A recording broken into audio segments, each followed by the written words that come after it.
Hello, everybody, and welcome to an all-new, all-queued up, the review podcast tied to streaming services like Netflix, Amazon Prime, HBO Max, Disney Plus, etc., etc., etc. I'm your host, Greg Dietz, and with me always is my Don Fisher. How's your week been? It's been a tumultuous, crazy week. I'm not gonna lie. Yeah, you told me a little bit about it.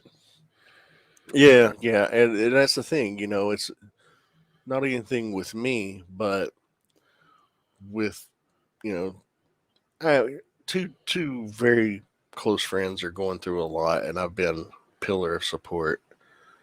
Um, and Misty and I have been just being there for a friend and everything, and it's been it's been, I don't want to say stressful because it's not stressful in that regard. Um, just I hate to see any of my friends going through shit and really suffering and everything. Um, and there's not much you can do other than just be there. And my friends going through some stuff, and they having a hard time. So just being there for them and doing what I can, and then of course reviewing everything. We had a lot to review this week, or a lot to watch content wise anyway. So It's funny. It's like it's 8 hours, but it's also 8 hours of like 8 hours that you got to really pay attention. not just that. It's because it's 8 hours in a week, so you could have watched every episode before leading up to today, and only two of the days you probably would have had to watch two. But it's also like, where do I find that time because Yeah, of all the yeah, shit we got going on? So yeah, and that was essentially what I was dealing with. Friday, Saturday, Sunday's football day. It just is. But Monday, yesterday, it's just like, oh shit. So last night I was so tired. We didn't even get to play D&D last night like we normally do. We played our Monday session, which was good, but we didn't get to play our Tuesday session, which I felt horrible about because I was just so exhausted. I fell asleep before 8 o'clock last night, and then I woke up at 2:30 this morning. Misty and I both did, so we finished 1899 this morning. From like three to, we had 4 episodes to watch, so from 3 to 7 we watched 1899. Then I watched Andor, uh, and then I was like, okay, I need another nap. yeah, But it's been a tumultuous week, but it's not been a stressful week for me. It's just there's been times when I've been down and I've had to reach out to people, and people have been there for me, and I'm appreciative of that. And if I ever have in my ability to help somebody and be there for somebody, then I'm going to fucking do it. And that's just what I've been up to this past week. Haven't didn't get to paint any, um, but that's okay. As of recording, tomorrow is Thanksgiving. Um, what are you guys doing for Thanksgiving? And also, happy Thanksgiving to all of our listeners uh, for those that celebrate. yeah, yeah. I'm just gonna hang out with my parents, and I'm gonna try to spatchcock a turkey for the first time. See how that works out for us. Mm, Uh, I watched a few videos on how to do that. So, um, and then yeah. yeah, I'll probably figure out like a movie to watch. I mean, I know that like what we're gonna review next week, which we'll get to later. But I'm pretty sure my dad will want to watch the only one available at the moment because the other one doesn't come out until Friday. But but yeah, the only thing about Thanksgiving that I actually like is the food aspect. Agreed. Though it is like there's a weird thing about me and watching the Macy's Day Parade. I used to. Now I don't give a fuck. I don't. It's just like I normally don't give a fuck. Watching that is the equivalent of watching the Oscars to me, but I still get sort of interested in the Oscars, if that makes a lick of sense. No, I understand. You're interested to see what the fucking mucky mucks have decided to awards to. What was deemed worthy. You're curious to see, Yeah, that kind of thing. But right. And yeah, it's so we might watch a little bit of that. I know Dad's gonna want to watch the football game for sure. oh yeah, I'll be watching Um, football because there's but 2 or 3 games. I'm not sure. yeah, I'm just trying to like. I really want to finish God of War Ragnarok, and I know that I'm closer to the ending than I'm not. Like Yeah, I'm probably 3/4 done with it, but like I swear to God, there's always something going on, always something just kind of in my way. Like I'm not saying that 1899 was in my way, but it was in my way for playing God of War. Um, oh, so absolutely. uh, and then the week prior, it was in my way. Or uh, the other show that we watched was in my way. So yeah, Yeah, I wanna, yeah, and then like I don't know, I'm also kind of hanging out and talking to a friend because he's going through a tough time, and you're roboting. hanging out with him quite a bit. So I'm Well, not gonna say to anybody like I'll just put it this way. So if you haven't heard, my little brother, he wants to take my parents and I to Texas. I wasn't sure the status of this. I say this only in the context of uh, I say this only in the context that like I said, I wasn't sure what was going to happen. Um, he came over on my dad's birthday, which was last Thursday, and my parents asked him what was going on. He said by the beginning of next year, he wants to start moving over there, which means that we'll probably be over there February, March, because he's going to have to, figure out all that shit. Uh, none of us are really like that excited about it or whatever, but at the same time, it's kind of like, what am I going to do? I really don't have I can protest this, figure out a way for me to stay in California or whatever, but that's not going to work out. So yeah, that's been on my mind since last Thursday. yeah, Uh, so I'm just letting everyone know that like one of the things for me that's going to be happening in the next few months is that we might not review whole shows, or if we do another whole show, we might make it 2 weeks away yeah. because it's just there's so much going on. It's hard for us to do classic.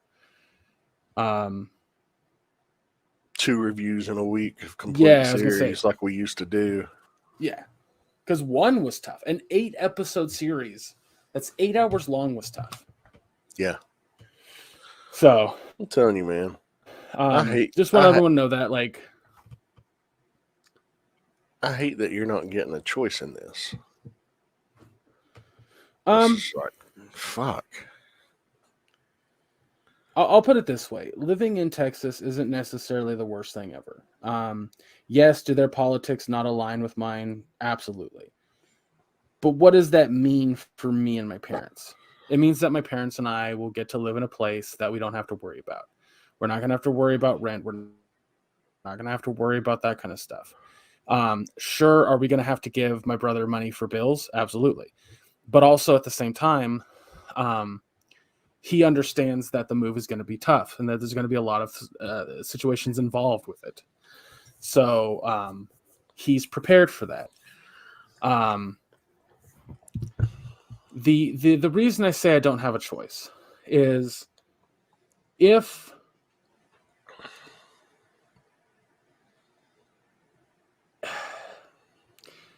he's going to be making more money in Texas than he was here in California. He is aware that certain things cost more in Texas than they do here, like utilities cost more in Hmm. Texas than they do here. Yeah. We are going to be moving to a location, or the place that he's looking at, I should say, is about 30 minutes south of Fort Worth. And it's not super rural, but it's not, in the city either. Yeah. Um, it like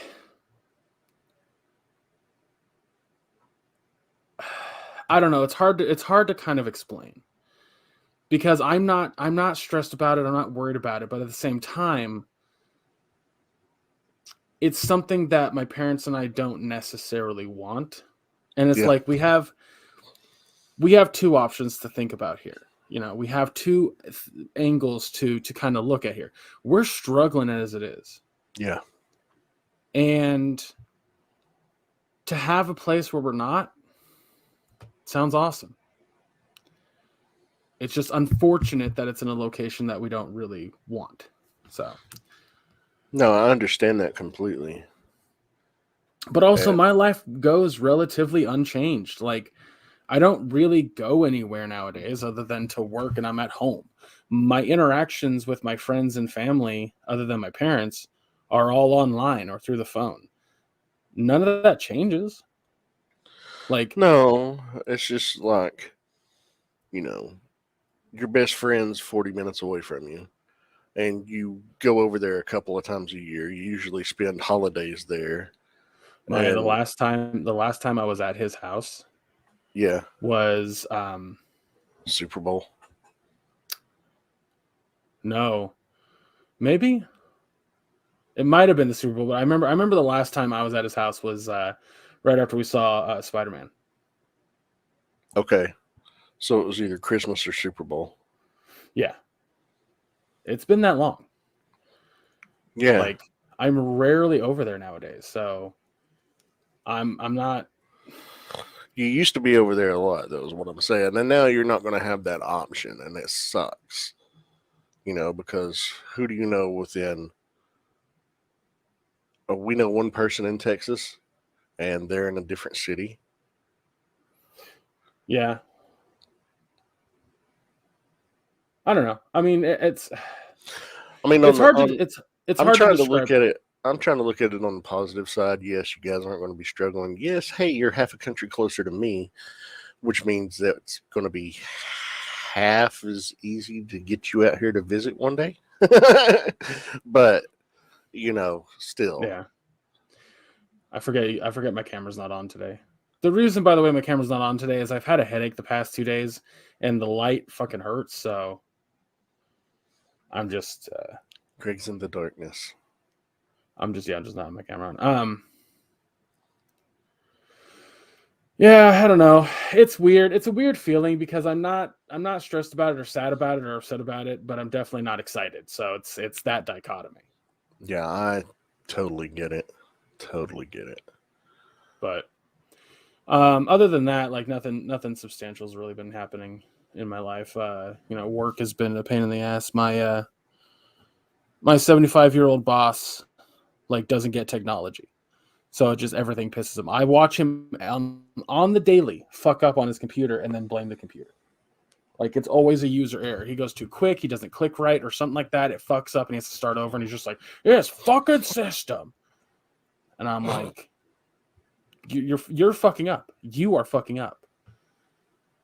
And that's just like it's super fucking annoying. So Yeah. Hopefully I can start doing Uber here next month, but then again, on the other hand, it's like, I mean, I think Uber's the best choice at this moment because if we are moving to Texas, like, I'm not going to be anchored here by a job. Yeah. Yeah. And I can just continue doing Uber over there. But I don't know. The world fucking sucks anyway. Who cares? That sounded very nihilistic, and I understand that. Anywho, why don't we go ahead and get to reviewing some cool stuff? How about that? Yeah, yeah. Before we start, I have a question for you. Okay, I might have an answer. Did you stay to the after credits of Andor? I did. Okay, good. I meant to ask that before we recorded, but I was like, oh, I just remembered. Anyway, we're gonna not even talk about that next, which is odd.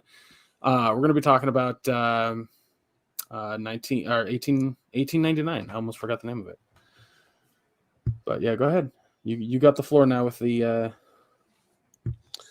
Well, as longtime listeners will be aware, back in episode 7, we reviewed one of our absolute most favorite shows that we've come across on Netflix, in Dark, a German series that was created by Baran Bo Odar and his partner Jante Fries. I'm sorry if I'm mispronouncing their names. Dark was phenomenal. To this day, I still say it's the best show you can watch on Netflix. That's what I recommend to people if they say I can never find anything on Netflix to watch. Greg and I are both we're like, what's Dark? This is their new show, 1899. It's a multilingual German epic period mystery science fiction series. It's set in 1899, of course, just at the turn of a new century, and it follows a group of European migrants that are traveling from London on a steamship named Kerberos to start new lives in New York City. That sounds simple on the surface, but if you're familiar with Dark or any of other Biran Boodar's work, nothing is simple in this. And it's fascinating. I'm just going to say, I fucking love this. Yeah, I don't want to, because that's the thing about Dark is that as you progressively watch it, more and more stuff gets unlocked. Kind of like a good mystery show. Mm-hmm. And the longer that you watch it, the more you get to be like, well, what's next? Like, what's going on here? Yeah. And 1988 is no different. So 1899. I do that fucking daily. I try to fucking say 1899, 1980. 1899. God damn it. And I always fuck it up. Anyway, I recorded a small clip.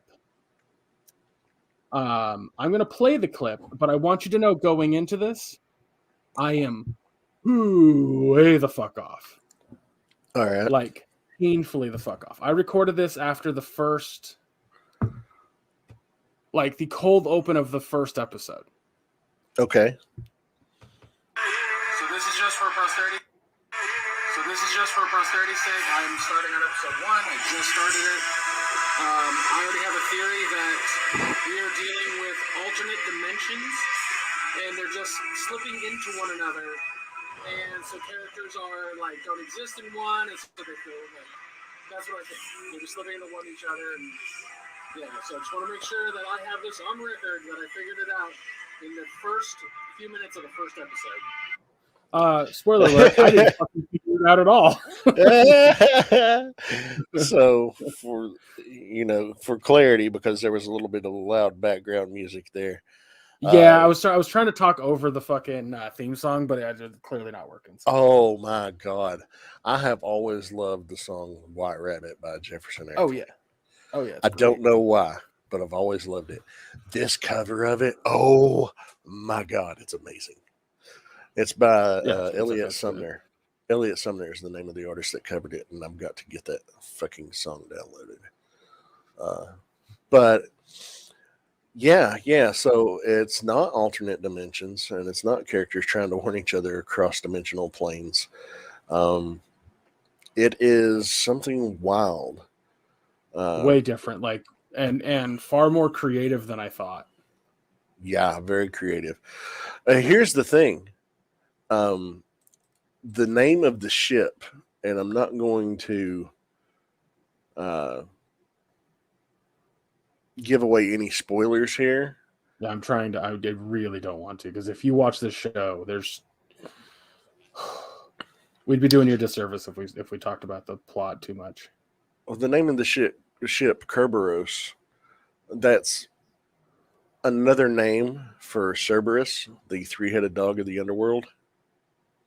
Oh, is it really? Mm-hmm. The Hound of Hades. Huh. And Kerberos in computers is a networking authentication protocol, and their logo is the three-headed dog. Okay. But I just thought that was a fascinating little bit. I was like, there's something to that name, something about that name that I've heard. And I Googled it and I was like, okay. I was like, and I did this, early on. And I was like, how's this going to come into play? Does it factor in any way? Is there going to be any kind of similarities or allusions to this? And, you can judge for yourself. Yeah. But I'll say this: like watching this show over the past few days. The first few episodes, they don't super grab you. Like they do enough to be like, okay, I'll watch the next one. Like it was entertaining enough, and everyone did a great job Did you watch it dubbed in German or not dubbed? Or did you watch it in its native language, or did you watch it? I watched it in its native language. Okay, because so we did the exact same thing as Dark. Mm-hmm. So you watched it dubbed? Yeah, it's mostly really well done dubbed. And I say mostly because there's a few lines that I'm like, they could have re-recorded that. Yeah. For example, when one of the characters gets crushed by a beam or something like that, and the other guy is like yelling through the dust his name. Yeah. There's a level of urgency that isn't there at first and then comes in. And like the first couple times it just sounded like he was calling for a friend who might have been across the room. I was like, should probably redo that. Oh, okay. But other than that, it was good. Like, so if you want to watch it dubbed, go for it. It's not bad. Yeah, because here's the thing: you're dealing with a lot of immigrants coming from not just Europe. Well, they're all leaving Europe, but there's a Chinese mother and daughter, and they speak Cantonese. And that's the thing; these characters only speak their native language. You're dealing with a lot of Germans, a lot of Dutch, or Danish families. There's a Portuguese character. There's a Spanish character. I can assure you that having everything dubbed does not take away from any of that. No, I'm not saying that it does. I'm just saying you're going to be reading a lot of subtitles because there are so many different language speaking characters. So there's already subtitles in the native language version? Oh, yeah. Okay, good. Yeah, because the French characters, the Dutch characters, the Germans, when they're speaking those, they translate it for you. Oh, what yeah, they're okay, saying. gotcha. Because I have subtitles on anyway, so that's my brain went to that. I was like, uh-oh. But yeah, I want to say it was like episode 4. I was just like, I gotta see the next episode. I have to see how this fucking ends. So, but prior to episode 4, I was just kind of like, well, I mean, I'd like to know what's going on, but it wasn't urgent. But I felt that way about Dark too. Like, Dark grabbed me by its mystery by the end of the first episode, and then by I think 4th episode, maybe 3rd episode, I was like, I'm hooked. I'm in. Let's see how this fucking finishes. So. It's a slow burn. It is. And, you are, and I hope this does as well as Dark and as well received as Dark, or at least close to it, enough to where it's greenlit for a second season, which I haven't even read to see if it has been or not. But yeah. I don't think this show needs a second season. I don't think it does, but I want it to. I just want them to have another show. Oh, they've already got another show lined up on Netflix called Till, Tyll. It's already in the planning stages. Yeah, I'd rather have that than a sequel or a second season of the show, honestly. The thing I like about what these guys are doing is that they tell a singular story. It ends with a lot of answers. You get a lot of answers, but there's still a little bit of mystery, and I like that. I really, really enjoy that. I don't want everything answered for me. Know what I mean? Oh yeah, I know what you mean, but dude, I want more of this show. I really do. I want another season. I want to see what happens. You know, that final message that you see come across from this character to another character. I want to see where that goes. I'm like, oh, I've got to know. I just so let's run down some of the characters and talk about some of them without going into spoilers. The main character is portrayed by Emily Beecham. She plays a character named Mara Franklin. Uh, she's one of the first female doctors in the UK, and she's traveling along to America, and her focus is on the human brain in her studies, which comes heavily into play into things. And I would say the second main character is Ike Larson, the ship's captain, played by Andreas Peachman. Pete, I'm not sure how to pronounce his last name, but what was wonderful is he was a character who played the elder Jonas on Dark. Yeah. I was wondering how many actors were on Dark and on this, but I'm terrible with half of that shit. So Apparently, it was just him that I recognized. let me look that up while you're talking about characters.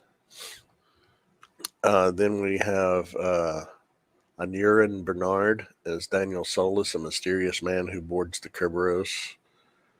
We have Miguel Bernardo as Angel, a wealthy Spaniard traveling with Ramiro, portrayed by Jose Pimentel, uh, as Father Ramiro, but he's, traveling with Angel. Then we have Isabella Wei as Ling Yi, a mysterious young woman from Hong Kong who is posing as a Japanese geisha. And her mother is played by Gabby Wong, uh, and her character's name is Yuk Ji. Uh, but yeah, we have Jan Gale as Jerome, a French stowaway. Um, Matilda Olivier, Olivier. Matilda Olivier is Clemence, a young woman from the Paris elite, accompanied by her new husband Lucien, who is portrayed by Jonas Bloquet, an upper-class Parisian and former lieutenant of the French Foreign Legion, freshly married to his wife Clemence. Uh, all these people have, they have small but big, significant parts varying. Your main focus is on Mora and Ike, the captain, and later on Daniel, um, and some of the Danish families. We have Rosalie Craig portraying Virginia Wilson, a wealthy British socialite, and then we have a Polish stoker who works in the engine room of the ship, who's basically shoveling coal into the furnaces that power the ship. His name's Oleg, played by Maciej Musial. No, I'm fucking butchering these pronunciations. But we've got Tove and her brother Krester, their younger sister Ada, their parents Ivan and Anker, their religious Danish family traveling to New York. And everybody has their own mystery as to why they are traveling from London to New York. But one of the things, and this is the only thing I'm going to talk about in the plot, is 4 months prior to this ship setting sail on its voyage to New York from London, another ship that's owned by the company, the Prometheus, vanished. I was Nobody gonna say we knows. can talk about the plot of the first episode because I don't think Yeah, any of that's spoiler territory. yeah. And the Prometheus has vanished. Nobody knows what happened to it. Mora gets a letter from, she believes, her brother, saying, "Meet me in New York. I found something out about our father." You know, well, he's been missing for 4 months. She fears that he was on the Prometheus. Um, in the first episode, the Kerberos, the ship, gets a telegraph transmission and its coordinates, and they go to these coordinates and they locate the lost Prometheus. And the captain makes the decision, okay, instead of journeying on to America, we're going to tow this ship back to Europe. None of the passengers want to go back to Europe for whatever the reasons. And we find out why some of these reasons are. Some of these people are on the run from whatever horrors they've encountered, or, they're like, we can't afford to make a second trip back. This isn't right. Take us where we were supposed to be. It's just fascinating the things that go down. I'll say this with I should probably shouldn't say it. Fuck it. I'll tell you after the podcast. Okay. Um. Yeah, let's go ahead before we say any more spoilers. Let's go ahead and give final thoughts and a grade, so that way we can. Because I don't want to fuck up the show for anybody else.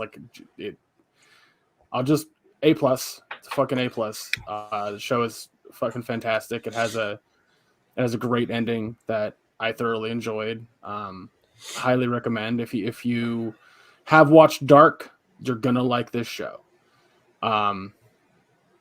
So check it out. Watch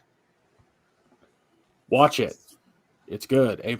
Everyone's a fucking fantastic actor. I mean, they do such an excellent job with that, and God, I can't recommend it enough. Like, check out 1899. Fuck it up again. Because that's the other thing I really like about this show is that every episode ends in a song that Yes. you wouldn't think would be right for this show, and then they fucking prove you wrong. And then they just prove you wrong, where they go, "Hey, do you remember this song from back in the day? Or have you ever listened to this song? Well, listen to the lyrics real closely in context to what happened in the episode."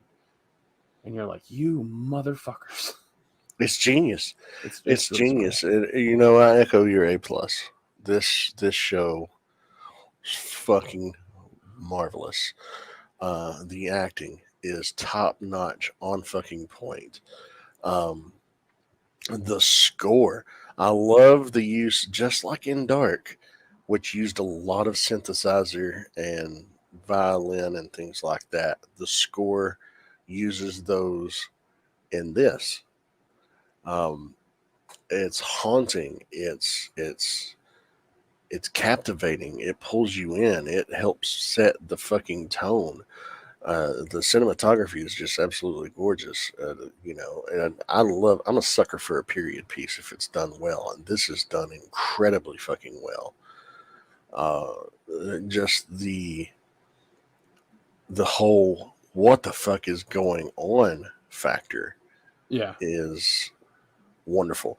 At the end of every episode, before we would start the next one, Misty would be shrieking on the couch, "What the fuck? What the fuck? My brain's melting. What the fuck? Like, what the fuck just happened?" And it's just, it's that kind of, I have to know what's going on to the next one. Yeah. Yeah, I mean, it's we could talk about all sorts of things with this show, but we really, really don't want to spoil it for you, because the half of the fun of this show is the what the fuck, trying to figure that out, going to the next one and going, "Oh my god, what did that mean? Why did they see that? What did we just see? What was the point? Like, why is this a thing?" Like, it's constant like that. So, like, if you like things like if you watched Lost back in the day, even though yeah. that did not have a satisfying ending. I enjoyed the ending, but I know a majority of people were not happy with it. Yeah, I didn't like Lost from the get, so Oh, there's a reason behind it, but I don't want to fucking dive into Lost right now. yeah. But if you liked Lost, it has that same like vibe where you're just, every episode you're just like, what the fuck did that mean? Yeah. So that's why we recommend it. But well, let's go ahead and get on to, because my headache's getting a little worse. Let's go ahead and get on to Andor, the finale of Andor. Yes, yes. Andor, episode 12 of the first season is called Rick's Road. We see that Cassian Andor has returned to Ferrix for his adoptive mother Marva's funeral. He learns of Bix's imprisonment, Bix being his, you know, on again, off again girlfriend, which right now they're off, but he still cares about her deeply and is loyal to her. He learns about her imprisonment from Brasso, which is one of his best friends. We see Deidre Miro and the local Imperial garrison preparing to use Marva's funeral to take in to basically capture Cassian alive for questioning regarding Luthen.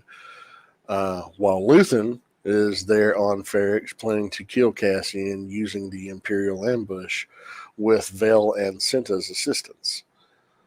We see Mon Mothma continuing to be surveilled by the ISB, who succeed in stopping Anton Krieger's attack but leave no prisoners, which angers Miro.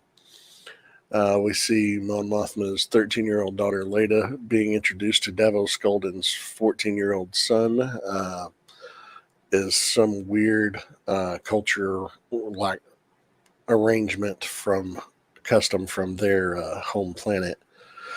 But we see during the funeral of Marva, B2EMO displays a recording of Marva, who rallies the populace to attack the Empire, creating a riot in the main quarter. And her speech was wonderful. Oh yeah. It's just getting the crowd to wake up and look around them at what was going on, to be sleeping no more, to fight those bastards. That was it was stirring. It was just like, yes. So But I don't know if I told you this, but I think I might have mentioned it in a previous episode. I called the Empire. I said they're not literal Nazis, but they're an allegory for Nazis. Now my dad just calls them Nazis. that's awesome. When what's her name? The fucking ISB girl was like being escorted off by Cyril for that 1 second. Deidre Miro. Yeah, I couldn't remember her name. My dad just goes, "Oh, I think that's into that Nazi bitch." Is literally what he said. So. But during the confusion of the riot, Cassian actually rescues Bix, whilst Cyril Karn saves Deidre Miro from being attacked. Meeting with Bimo, the droid, Brasso and several others are in a shipyard. Cassian has them take Bix somewhere safe off of Ferrix. Moved by the rebellion on Ferrix, Luthen returns to his ship where Cassian's waiting. Knowing that Luthen was there to assassinate him, Cassian offers to Luthen to either kill him or to take him in, to which Luthen smiles, and then it rolls credits. In a post-credit scene, we see droids assembling the pieces that Cassian and his fellow prisoners on Narkina 5 were assembling. They are junction parts that basically fit into the main weapon sensor dish of the Death Star. We see it under construction, which, all of a sudden now Cassian has unknowingly taken part in aiding in the Death Star's construction, which just adds another layer to his character for me. Oh yeah. The thing about this show that is so brilliant is that so something about a lot of Disney projects that I find to be fun is they always add like a level of comedy. Think of Mandalorian, like one of the more serious Star Wars shows. It still has some funny in it. Mm-hmm. Shit, like the fucking what's it called? Tales of the Jedi, which I watched. Those 6 little shorts still have like some comedy, not a ton, but a little bit. Yeah. Andor has very, very, very little comedy. Extreme little. I think there was like a joke in episode 3. I don't fucking remember. But that's because the tone of the show fits with that. It is so serious that if you were to go to the extent of trying to make it funny, it would fall flat. Yeah. Now that's not to say that you can't do serious and funny, because you could, I mean, look at Ragnarok. That absolutely is a funny movie that has a very serious tone. Yeah. Yeah. I mean, regardless of how you feel about it, not you specifically, but people. Um, it works in that fashion. It works in that way. So, but uh, this show doesn't do that. That being said, I think that this show is the best Star Wars thing we've had in a long fucking time. This might surpass Rogue One. Ooh, wow. Well, the executive producer of the series, Tony Gilroy, he is also a co-writer of Rogue One and oversaw a lot of the reshoots on Rogue One. He also wrote a lot of the episodes of this of Andor. And Toby Haynes and Benjamin Caron, they are a majority of the, they directed a majority of the episodes with the exception of like 3. Um, so you keep this is how it's done, Disney, when it comes to Star Wars. When you have a specific project, you keep a small team associated with the source material and don't have too many fucking hands in the cookie jar. Oh, they learned their lesson with the sequel trilogy, 100%. Yeah, they did. They did, and this because this shows that they did. because I don't know if I don't, did you read about the time that Catherine Kennedy had a meeting with Kevin Feige? No. Yeah, he basically, long and short, he told her, like, don't separate your creative team. When you do that, you lose connectivity. You lose that angle. And as much as we love Last Jedi, it had a little bit of a different team. There was not as much communication between Yeah. the episode 7 and 8 teams. Like it, that's where it suffered the most, and I think they've taken that to heart with these new Star Wars projects. Like Yeah. look at Mandalorian and Book of Boba Fett, Mm-hmm. same teams, and it had the same vibe. Yeah. So, yeah, I mean, Andor as a show as a whole is easily one of the more entertaining things that I've watched from Star Wars. It is way more mature than half the stuff we've gotten from Star Wars in a minute, but at the same time, like its story is so fucking enthralling. Like having the fucking like top tier actors that they did for this show is also impressive. Yes. Very much so. Every episode is intense. Every episode has an aura of like fuck, and I adore that. I think that's just, I love it so much. Well, there's just an emotional resonance that fucking occurs in the episodes. Like you grow attached to these characters, and then or at least invested in their stories as not so much as attached to characters, but invested in their stories, and you see how their stories play out, and it's just like, oh, damn, like there were some really amazing moments in this episode. It's just like, oh, that was awesome, and then you're like, oh, that sucked, for the character, not Right. not like, oh, this episode sucks.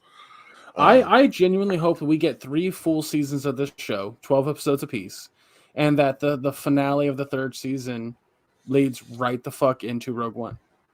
Yeah, it basically leads into Cassian rescuing Jen Erso or some shit. or at least not so much that, but meeting with his contact on that planet before he goes to rescue Jenner. So at the very beginning of Rogue One. Yeah. Like, I just want 3 solid seasons of the show, like a trilogy. Yeah. Well, they say it's set for 3 seasons, and they've already been greenlit for season 2, and season 2 started filming Monday of this week. Right. So hopefully, they do get season 3. But yeah, it's fucking whole series a goddamn plus. Oh yeah, we don't even have to go through the fucking. Oh, what's your thing? You're like, no, A plus. The show was, from start to finish, a fucking masterpiece. If you have not watched Andor for whatever fucking reason, you are sorely missing out. I've always had this conversation with people where Star Wars is about space wizards. It doesn't have to be. Star Wars can be whatever the fuck you want it to be because there's a whole fucking galaxy of things to do. Like, for anybody out there who's like, I hated the fucking casino scene, well, guess what? It's canon, and it was mentioned in this fucking episode. Yep. That was satisfying, by the way. I was like, oh, yes. Yes.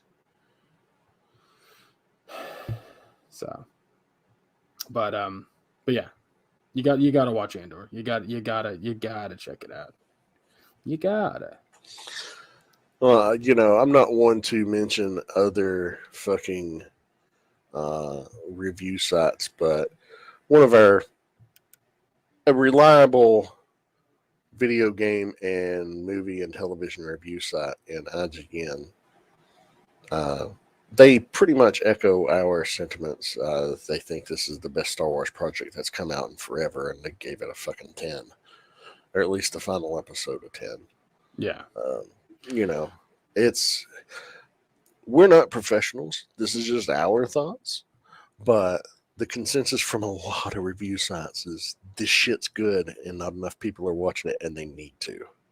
Yeah, that's 100% an issue that I just don't fucking understand. Is if you're sitting there going, "Oh, Star Wars needs to have more mature projects," but then don't watch this show, it's fucking unfathomable to me.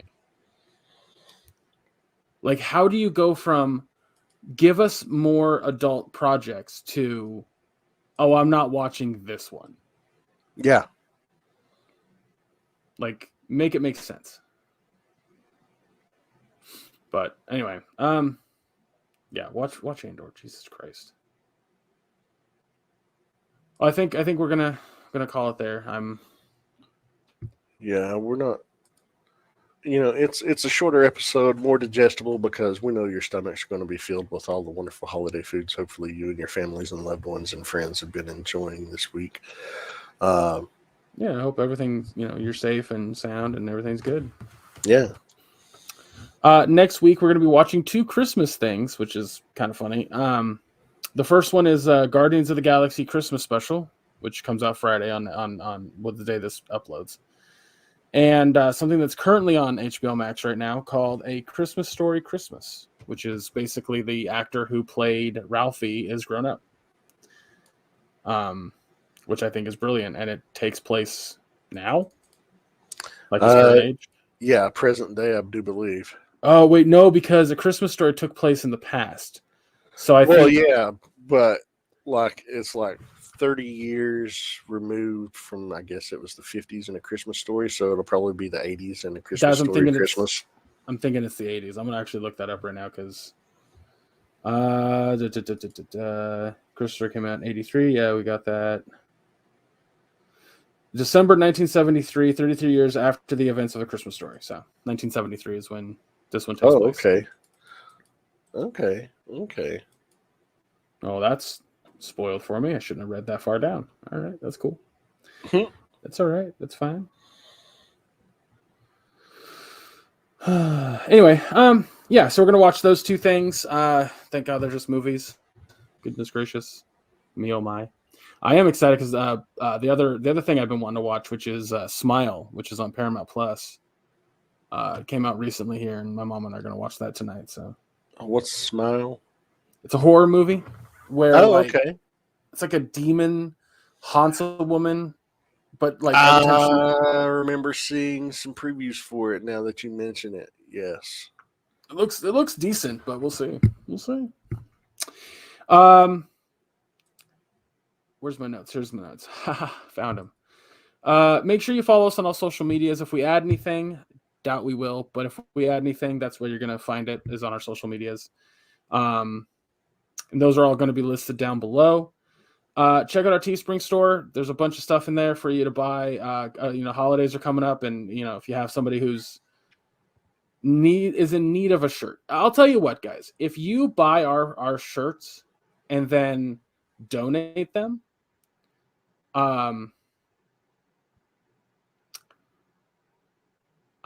we should have talked about this before recording, because I don't know what we can do for you, but I want to do something. So we'll figure that out. But, what Greg said is all queued up products make a wonderful gift for a friend or a loved one or family member. What I want people to do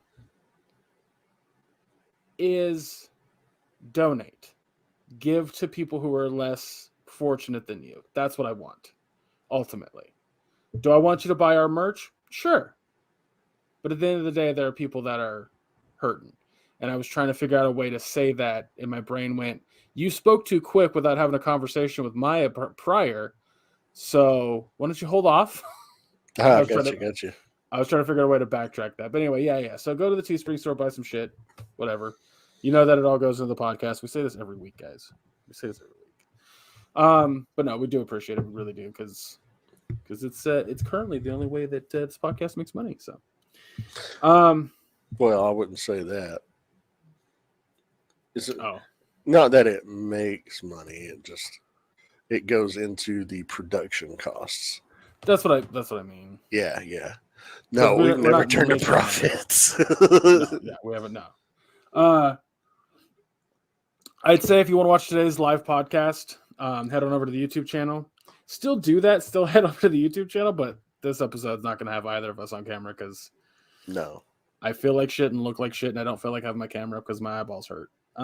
Next week, though, I will definitely be on camera because I have a therapy session prior to recording. So there you go. Yeah. I was going to suggest that we do Jackbox tonight, but I don't feel like it. Yeah, I understand that. We should definitely get around to it eventually, because I spent the $30 on the pack, and we have yet to play it. So, but yeah, go follow me on Twitch, which is twitch.tv/ChubRockGeek, and then follow us on social media privately, which we'll get to here in a second, to know when we go live with any Jackbox streams. So that's it for my notes. Maya, where can folks find you? You can find me on Facebook under my name, Maya Dawn Fisher. It's a public profile that is linked to my Instagram and Twitter accounts, which is your one-stop shop to follow everything that I'm up to. Oh, just FYI, I'm fucking banned from Twitter. Apparently freedom of speech doesn't mean that you can say whatever you want to Elon Musk directly. He doesn't like being called a thin-skinned narcissistic scumbag. But yeah, I got a 7-day ban on Twitter, and as opposed to my 24-hour bans that I'm used to, he gave me a 7-day ban. So that'll be up in about 40 more hours. I like to think that he personally gave a 7-day ban. I like to think that he saw your tweet and went, a week in timeout. Yeah. I like to think that he sits on his phone and types in Elon Musk.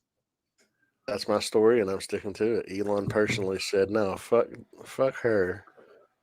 It's 7 days. Not 24 hours slap on the wrist, 7 days. Make her suffer. Yeah, you know what? He probably misgendered you too. Fuck him. Probably. But yeah, that's everywhere where I am. Where can people find you, Greg? You can find me on all socials under ChubRockGeek. I almost forgot my own username. Jesus Christ, I am not in a good head. This my brain area is just broken. But yeah, that's it. That's it for that. Like I said, also follow on Twitch, which is the same name, because when we stream there eventually. Guys, thank you so much for listening. Again, next week, Guardians of the Galaxy Christmas special on Disney Plus and A Christmas Story Christmas on HBO Max. Always remember, fuck the GOP, fuck the NRA, donate and help where you can. Please do that. It's especially this time of the year, donate and help where you can. And we'll see you next week. Take care, everybody.